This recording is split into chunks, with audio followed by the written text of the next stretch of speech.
તો મિત્રો તમે વિડીયોનું જે મારી પાછળ બેક સાઈડમાં જે હાલ મંદિર જોઈ રહ્યા છો એ મંદિર જોઈને તમને ખબર તો પડી જ ગઈ છે કે હું ત્રિનેત્રેશ્વર મહાદેવ એટલે કે ત્રણેતર ધામની અંદર હાલ ઉપસ્થિત છું। તો મિત્રો અહીં વિશ્વનો સુપ્રસિદ્ધ મેળો જે અહીં યોજાય છે તો એ મેળાનું જે મહત્વ છે કે આ મેળો ક્યારથી અને કેટલા સમયથી યોજાય છે એની પાછળનું મહત્વ એની પાછળનો ઇતિહાસ શું છે એ તમે કદાચ જાણતા નહીં હો તો આ વિડીયોમાં તમને જાણવા મળશે। અને તમે મારી પાછળ જોઈ રહ્યા છો તો ત્રિનેત્રેશ્વર ભગવાનનું જે મહાદેવનું મંદિર છે તો એમની પાછળ એક પૌરાણિક ઇતિહાસ જોડાયેલો છે અને અહીં તમે જોવો છો તો આ એક ઇતિહાસ છે મહાભારત સાથે પણ જોડાયેલો છે। તો આ તમામ ઇતિહાસ વિશે આપણે વાતચીત કરવાની છે અને મંદિરનો સંપૂર્ણ ઇતિહાસ તમને આ વિડીયોમાં જોવા મળશે। તો વિડીયોના અંત સુધી મિત્રો બન્યા રહેજો। ચેનલમાં તમે ખાસ નવા છો તો સબસ્ક્રાઈબ કરી લેજો। આપણે તમામ અહીંનો જે ઇતિહાસ છે તમને જોવા મળશે।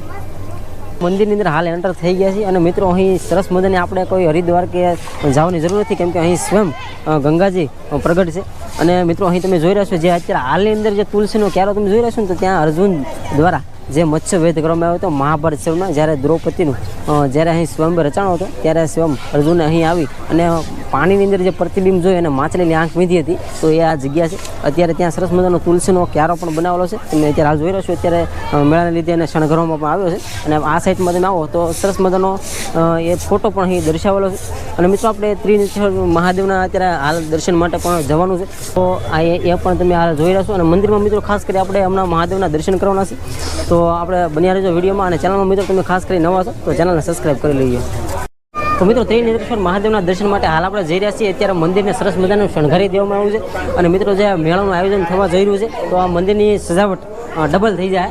અને મિત્રો અહીં પણ જોવો છો તો સરસ મજાના ઝુમ્મર અને મિત્રો અત્યારે હાલ આપણે ત્રિનેત્રેશ્વર મહાદેવના દર્શન માટે જઈ રહ્યા છીએ। તમે બે આંખવાળા મહાદેવના દર્શન કર્યા જશે આપણે ત્રિનેત્રેશ્વર મહાદેવના દર્શન કરવાના છે તો વિડીયોમાં મિત્રો કન્ટિન્યુ છે। આપણે તમને ટૂંક સમયમાં જ દર્શન કરાવવું અને મંદિર ખૂબ જ તમને મનને આકર્ષિત કરે ને તેવું અત્યારે અદ્ભુત શણગારેલું છે।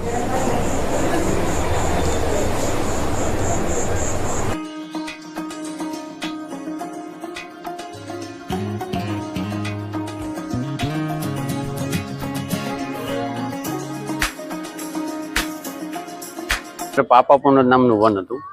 હવે એ સમયની અંદર 78,000 ઋષિ મુનિ અહીં તપ કરતા હતા। ત્યારે વિષ્ણુ ભગવાનને એવું નિયમ હતો કે 1008 કમળ પુષ્પ લાવી ચડાવીને પૂજા કરીને જમવાનો નિયમ હતો। એ પ્રમાણે વિષ્ણુ ભગવાન ડેલી સર્વિસ પૂજા કરતા। એ સમયમાં વિષ્ણુ ભગવાનને ગર્વ અભિમાન આવી ગયો કે મારા જેવો કોઈ પૃથ્વી ઉપર ભગત નથી। પછી શિવજી તો મનની જાણવાવાળા છે એટલે ભગવાન શિવે વિષ્ણુની પરીક્ષા કરી કે 1008 કમળ પુષ્પ લાવીને પૂજા કરવા બેઠા। એમાં શિવજી એક અદૃશ્ય કરી નાખ્યું, એમાંથી એક કમળ ઓછું કરી નાખ્યું। એટલે વિષ્ણુ ભગવાન મૂંઝાણા કે હવે આનું પૂજા પૂર્ણ કરવા માટે મારે શું કરવું પડે। ત્યારે વિષ્ણુ ભગવાને આજે 5 ઋષિઓ હતા ગાલુ ઋષિ, અંગિરા, બૃહસ્પતિ, માંડવ્ય અને ભૃગુ આ 5 ઋષિઓને આ જગ્યા ઉપર બોલાવ્યા।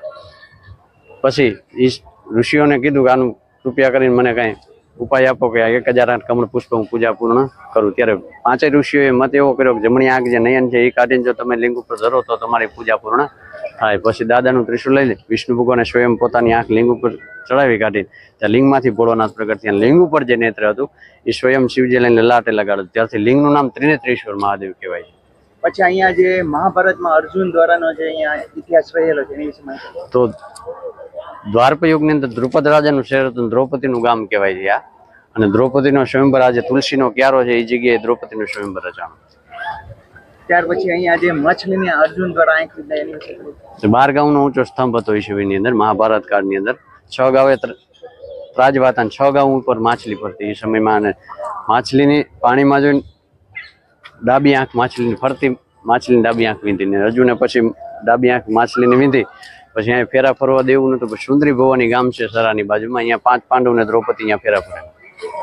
પછી ભગવાન શ્રી રામને રાવણને માર્યો તે બ્રહ્મ હત્યાનું પાપ લાગ્યું હતું। રામાયણની અંદર ઉલ્લેખ છે કે અદ્ભુત રામાયણની અંદર કે રામે રાવણને કુંભકર્ણને બધાને માર્યા એટલે બ્રહ્મ હત્યાનું પાપ લાગ્યું। પછી કોઈ પણ આપણે જોવો એટલે ખીલેલો માણસ એટલે 16 કળા હોય અને નિરાશ થઈ જાય એટલે એની કળા કરે એની 8 કળાનો કહેવાય। એટલે 16 કળાના રામચંદ્રજી ભગવાન 8 કળાના થઈ ગયા। પછીના કુલગુરુ વશિષ્ઠ ઋષિએ પૂછ્યું કે રામ તને છે ને ઉપાધિની વ્યાધિ છે। ત્યારે રામ ભગવાને કીધું કે મારા હાથે બ્રહ્મત્યાનું પાપ થઈ ગયું છે, કૃપયા કરીને એવું કોઈ સ્થાન બતાવો કે જ્યાં જઈને હું પાપ ધોઈ નાખું। ત્યારે કુલગુરુ વશિષ્ઠ ઋષિએ કીધું કે સતયુગની અંદર જ્યાં 78,000 ઋષિ મુનિઓ તપ કરતા, જ્યાં ત્રિનેત્રેશ્વર મહાદેવનું મંદિર છે, જ્યાં સ્વયં વિષ્ણુએ પૂજા કરેલી એ ભૂમિ ઉપર જઈ તમે શિવ ત્રિનેત્રેશ્વર મહાદેવનું પૂજન કરી કુંડમાં સ્નાન કરી અને શ્રોત્રામણી નામનો યજ્ઞ કરી અને તમારું પાપનું નિવારણ કરો. પછી રામ અયોધ્યાથી આવ્યા ને એ પાપનું નિવારણ એમને.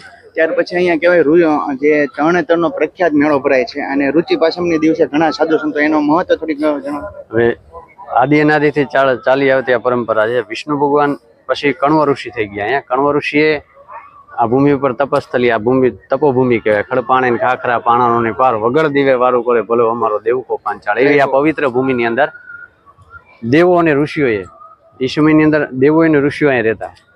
પછી કણવ ઋષિને એવું થયું કે ભોળાનાથને પ્રસન્ન કરું. પછી કણવ ઋષિએ ઘણા સમય તપ કર્યું.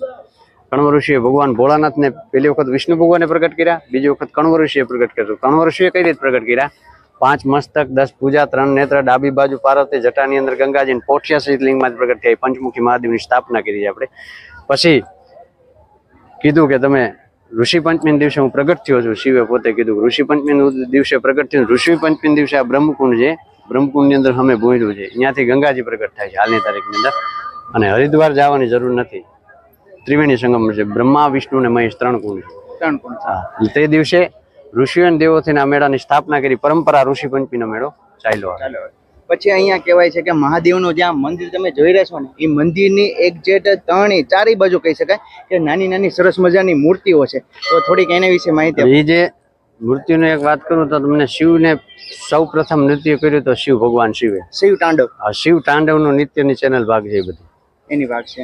પછી એની પડખે મંદિરની એક્ઝેક્ટ જે છે ત્યાં એક પાપ પુણ્યની બારી આવેલી છે. એની વિશે અત્યારે એવું હતું કે રાજાશાહીની અંદર કે ત્યારે પોલીસ કે એવું કઈ હતું નહીં. પછી રાજાશાહીની અંદર એવું હતું કે જે કોઈ કર્મ કર્યું, ચોરી કરી, લૂંટ કરી, કોઈ પણ ટૂંકમાં સમયની અંદર જે કાંઈ કર્યું હોય, પાપ ખોટું થઈ ગયું એને લાવતા રજવાડાને. પછી અહીંથી હોરો પસાર કરે. 3 વખત પૂછે કે આ કર્મ કરેલું છે, ચોરી કરી, ચોરીનું કે લૂંટ કરી, જે કાંઈ કહે. પછી એમ કે નહીં નથી કરેલું તો એને હોરો પસાર કરે. અને પછી હલવાઈ જાય એટલે અહીંયા જે પૂજારી હોય હાથ ચંપલ મારે, પછી બહાર નીકળે. પછી એ પ્રમાણે સજા કરે. અત્યારે લોકવાયકા મુજબ એવી માન્યતા છે. ભગવાન શિવે એમ કીધું કે એ બારી અંદર પસાર થાય એટલે 100% તમે પાપ કર્યું તો 25% ભોળોનાથ તમારું માફ કરે. તો આ રીતના કેવી સરસ મજાના જગ્યાના ઇતિહાસની વાત કરી તે બદલ તમારો ખૂબ ખૂબ આભાર. ઓમ નમો નારાયણ. ઓમ નમો નારાયણ. મહાદેવ જય ગિરનારી. મહાદેવ કી જય. તો મિત્રો અત્યારે ત્રિનેત્રેશ્વર મહાદેવના મંદિરની પરિસરની અંદર હાલ અમે છીએ અને મારી સાથે અલ્પેશભાઈ છે. અને અત્યારે સરસ મજાનું વ્લોગ ત્રીજ, ચોથ અને પાંચમના દિવસે ભવ્ય મેન મહત્વ પાંચમનું હોય છે. અને ચોથના દિવસે અહીં 52 ગજની જે ધજા ચડાવવામાં આવે. તો મિત્રો આપણે આ તમામ જોવાનું છે. અને ખાસ કરી તમે મંદિરની જે કોતરણી જે અત્યારે સરસ મજાની અદ્ભુત જે કરવામાં આવી છે ને તો તે તમને દર્શાવું છું. તો આ રીતે તમે જુઓ, આ જે સરસ મજાની આવી નાની નાની કોતરણીઓ તમને જોવા મળશે. આખા મંદિરની માલિકા અંદર હાથી છે અને મહાદેવ છે. એવી આખી અદ્ભુત કોતરણી અને મંદિરની અંદર, મંદિર તો નાનકડું એવું જ છે, મને જે અદ્ભુત જે કોતરણી કામ કરી જે બનાવવામાં આવ્યું છે શિલ્પ કામ, તો એ આપણે હાલ જોઈ રહ્યા છીએ.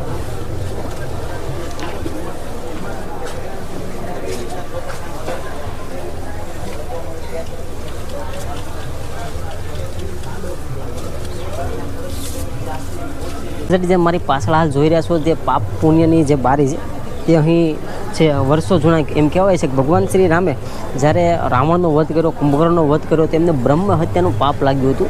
તો ભગવાન શ્રી રામ સાક્ષાત આ જે પાપ બારીમાંથી પસાર થયા હતા તો એમના પાપ તો નષ્ટ થયા હતા. તો એ પ્રકારે પાપ બારી બનાવેલી છે.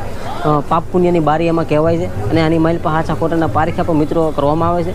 અને આ બધું પૌરાણિક છે, ઐતિહાસિક છે. આ લાવો આપણે ચૂકવો ન જોઈએ. આ બધું પૌરાણિક હજી આજની તારીખમાં પણ જોવા મળે છે. અને મિત્રો તરણેતરનો જે લોકમેળો છે તો એમ કહેવાય કે યૌવન સંસ્કૃતિ, આપણી જે ભારતની જે સંસ્કૃતિ છે, જે હોડા રાસ છે, જે તરણતાળી રાસ છે, તો તમને આ બધું તરણેતરના મેળામાં જોવા મળે છે. તો એ પણ તમને અલગ વિડીયોથી હું તમને બતાવવાનો પ્રયત્ન કરીશ. તો શરૂઆત તો આપણે જે અહીં આ જે પાપ પુણ્યની જે બારી છે એ તમને બતાવું છું. તો વિડીયોમાં મિત્રો ખાસ કરી કન્ટિન્યુ રહેજો અને વિડીયોમાં મિત્રો સારી એવી કોમેન્ટ પણ આપ કરજો.